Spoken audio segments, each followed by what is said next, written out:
Hello बच्चों, let us read this question. A proton and alpha particle, after being accelerated through same potential difference, enters a uniform magnetic field, the direction of which is perpendicular to their velocity.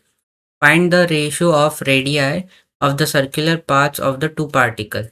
तो इस question में हमारे पास दो particles दिए, एक proton and एक alpha particle, जिनको हम लोग ने यूनिफॉर्म मैग्नेटिक फील्ड के थ्रू पास किया है और जिसमें हमारे पास पोटेंशियल डिफरेंस सेम है।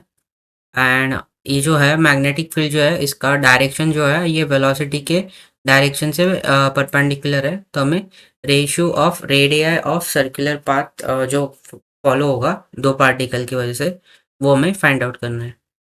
तो इस क्वेश्चन को सॉल्व करने के लिए जो की कॉन्सेप्ट हम लोग यूज करेंगे वो होगा, तो हमें पता है कि जब हम लोग एक मैग्नेटिक फील्ड में अगर मैग्नेटिक फील्ड का डायरेक्शन वेलोसिटी के परपेंडिकुलर होगा तो जो पार्टिकल जो है वो सर्कुलर मोशन परफॉर्म करेगा। और ये जो सर्कुलर मोशन के लिए जो सेंट्रीपिटल फोर्स होता है ये force due to magnetic field के इक्वल होगा। तो हम लोग कह सकते हैं कि जो सेंट्रीपिटल फोर्स होता है mv² अपॉन आर, ये हो जाएगा force due to magnetic field जो कि होता है QVB के इक्वल। तो यहाँ से हम लोग कह सकते हैं कि रेडियस का फॉर्मूला आ जाएगा, radius of the circular part travel by the particle inside the magnetic field हो जाएगा, ये आएगा mv अपॉन QB। नाउ अभी क्वेश्चन में हम लोग देखें तो हमें प्रोटॉन एंड अल्फा पार्टिकल्स दिया है। तो हमें पता है अल्फा पार्टिकल क्या होता है, अल्फा पार्टिकल एक हीलियम न्यूक्लिया होता है। तो यहाँ पे हम लोग अज्यूम करते हैं कि जो मास है प्रोटॉन का, यहाँ पे अगर हम लोग लिखे फॉर प्रोटॉन मास हम लोग कंसिडर करते हैं m, एंड चार्ज जो है ये q कंसिडर करते हैं या फिर e कंसिडर करते हैं। And for alpha particle, alpha particle क्या होता है, हीलियम न्यूक्लिया होता है। तो यहाँ पे हमारे पास ये इसका ये होता है, तो इसमें दो इलेक्ट्रॉन या फिर दो प्रोटॉन होते हैं और टोटल मास नंबर जो होता है इसका ये 4 होता है।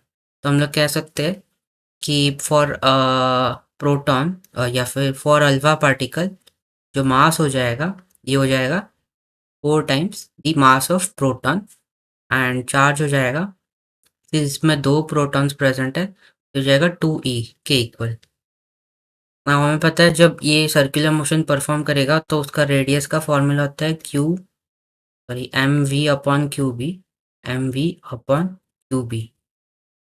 नाउ हमें पता है कि काइनेटिक एनर्जी जो होती है इसका फॉर्मूला होता है p² अपॉन 2m के इक्वल। तो यहाँ से हम लोग कह सकते हैं कि p का जो वैल्यू आएगा ये हो जाएगा √2me के इक्वल।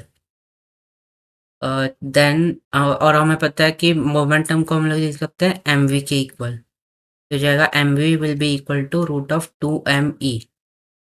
तो यहाँ से हमें mv का वैल्यू मिल गया, तो ये हम लोग r के फॉर्मूला में सब्स्टिट्यूट कर सकते हैं। तो हमारा फॉर्मूला हो जाएगा r will be equal to √2me upon QB। And since इसको हम लोग ने एक पोटेंशियल डिफरेंस के अक्रॉस रखा है तो यहाँ पे जो E का जो वैल्यू हो जाएगा ये हो जाएगा 2m charge into the potential difference, ये हो जाएगा QB।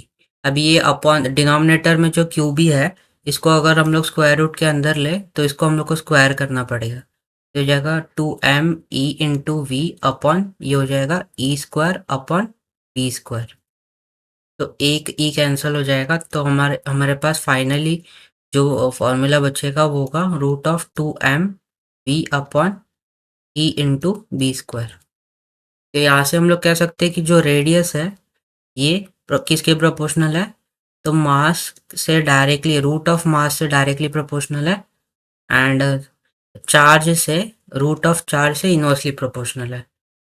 तो यहाँ से हम लोग ratio of radius of proton to ratio of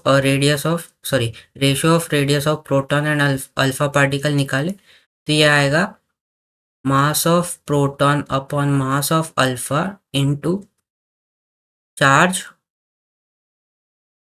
of alpha upon charge of proton।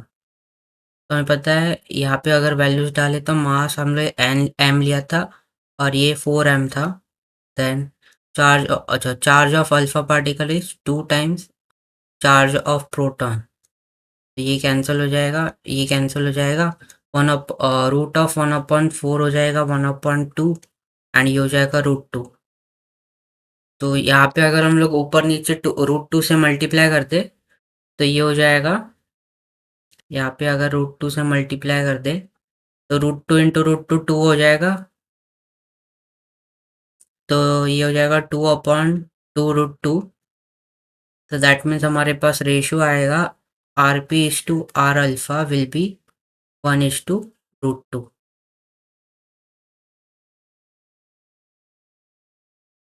तो ये हमारे पास रेडियस का रेशियो आ गया फॉर 2 पार्टिकल्स।